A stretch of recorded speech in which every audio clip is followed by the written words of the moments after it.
ঈদের দীর্ঘ ছুটিতে কুয়াকাটায় বাড়তে শুরু করেছে ভ্রমণ পিপাসুদের সমাগম। চাঙ্গা হয়ে উঠেছে পর্যটন বাণিজ্য। এ নিয়ে বিস্তারিত জানাতে কুয়াকাটা সমুদ্র সৈকত থেকে যুক্ত হয়েছেন সহকর্মী জসিম পারভেজ। জসিম, কুয়াকাটা পর্যটক সমাগম কেমন দেখছেন এবং লম্বা ছুটি, সেই ছুটি ঘিরে কত টাকার বাণিজ্য হতে পারে বলে ধারণা করা গেছে?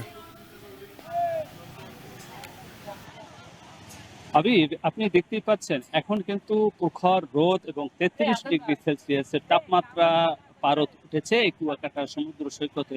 এই বেলাভূমিতে রোদের তাপে আরো বিকরণ ঘটাচ্ছে, এতে মানুষের ভিতরে একটি অস্বস্তি পরিবেশ পরিস্থিতি বিরাজ করছে।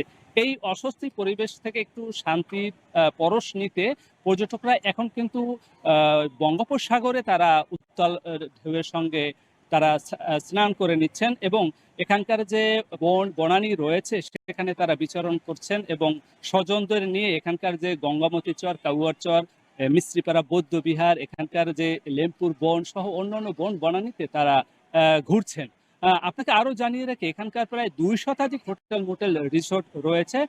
তাদের সঙ্গে আমরা কথা বলেছি, তারা আমাদেরকে নিশ্চিত করেছে যে এখানকার যে আগামী কাল থেকে আরো 2 দিন, আগামী টানা 3 দিন এখানে প্রায় 80 থেকে 90% রুম অতিরিক্ত ওভারফোনে বুকিং হয়ে গেছে এবং আগামীকাল থেকে পর্যটকের সংখ্যা আরো বাড়বে। এতে এই পর্যটন কেন্দ্র কুয়াকাটায় ঈদের লম্বা ছুটিতে প্রায় 100 কোটি টাকা বাণিজ্য হওয়ার প্রত্যাশা করছেন এখানকার হোটেল মোটেল ওনার অ্যাসোসিয়েশনের সভাপতি আল মোতালেব শরীফ আমাদেরকে নিশ্চিত করেছে। এছাড়া যে অন্যান্য ব্যবসায়িক প্রতিষ্ঠান রয়েছে, ঝিনুক মার্কেট, তাঁত মার্কেট, তাঁত বস্ত্র শিল্প মার্কেট সহ অন্যান্য শুটকি মার্কেটেও কিন্তু তারাও নতুন পসরা সাজিয়েছেন পর্যটকদের কাছে বেচা বিক্রির জন্য। তারাও প্রত্যাশা করছেন যে প্রতিদিন তাদের 50 থেকে 1 লক্ষ টাকা বেচা বিক্রি করবে, এমনটাই প্রত্যাশা তাদের। তো এখানকার আগত পর্যটকের সঙ্গে কথা বলেছি, তারা বলেছেন যে নৈসর্গিক কুয়াকাটা একই স্থানে দাঁড়িয়ে সূর্যোদয় সূর্য অস্তের মনোরম দৃশ্য দেখার একমাত্র স্থান হচ্ছে এই কুয়াকাটা সৈকত। সে কারণেই তারা